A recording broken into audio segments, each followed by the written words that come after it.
पंतप्रधान नरेंद्र मोदी यांची ठाण्यामध्ये सभा झालेली आहे। 33,000 कोटींच्या विकास कामांचे त्यांनी भूमिपूजन आणि लोकार्पण केलेले। आपल्यासोबत काही मंडळी आपण त्यांना विचारूया। पंतप्रधान इथे आले होते, त्यांनी अनेक घोषणा केलेल्या, काय सांगाल? चांगलं वाटलं, म्हणजे त्यांचा 33 करोडचा प्रकल्प कोणी अजून आतापर्यंत कोणी दिला नव्हता। हे एक चांगली बातमी आहे आणि आम्हाला खुशी वाटते। महिलांसाठी ज्या योजना होत्या त्या योजना पुढे देखील चालू ठेवल्या जातील, आणखी योजना लागू होतील असं देखील सांगितलंय। बहुत अच्छे काका तुम्ही काय सांगाल? ठाण्याचा विकास म्हणजेच देशाचा विकास। 1853 साली ठाणे आणि मुंबई पहिली रेल्वे चालू झाली आणि आता भूमिगत रेल्वे सुद्धा मुंबईमध्ये होतो, याचा अभिमान सार्थ महाराष्ट्राला आणि मुंबईला आहे।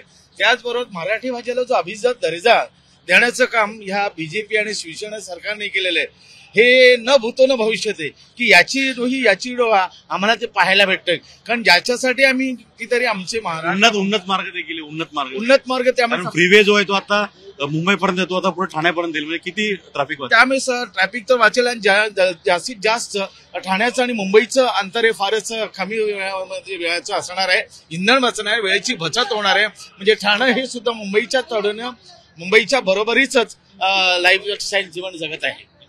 काय सांगाल? मोदी आले होते, त्यांनी अनेक योजना तिथे लागू केल्यात, किती आपण समाधानी आहात? मोदी साहेब आल्याबद्दल, मुंबईला आल्याबद्दल त्यांचा आम्ही धन्यवाद करतो।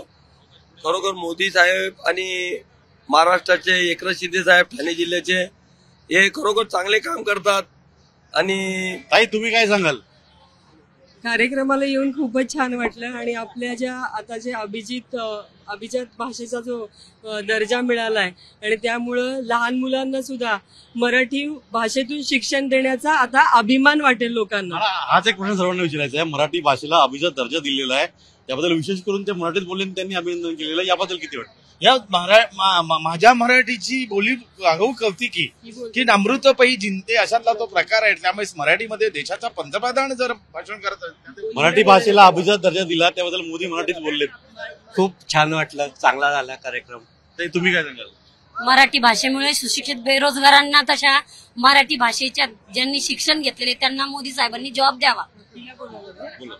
माझे अमृत असा मराठीचा बोल कौतुके परी अमृताते पैजा चिंके, अशा मराठीचा अभिमान सांगणाऱ्या संत ज्ञानेश्वरांच्या छोट्या बहिणीची म्हणजे अमृताची गोडी जी आहे त्याचप्रमाणे मराठी भाषा आहे आणि याच मराठी भाषेला अभिजात दर्जा केंद्र सरकारने दिलेला आहे। त्याबद्दल विशेष करून नरेंद्र मोदी यांनी मराठीमध्ये भाषण केलं।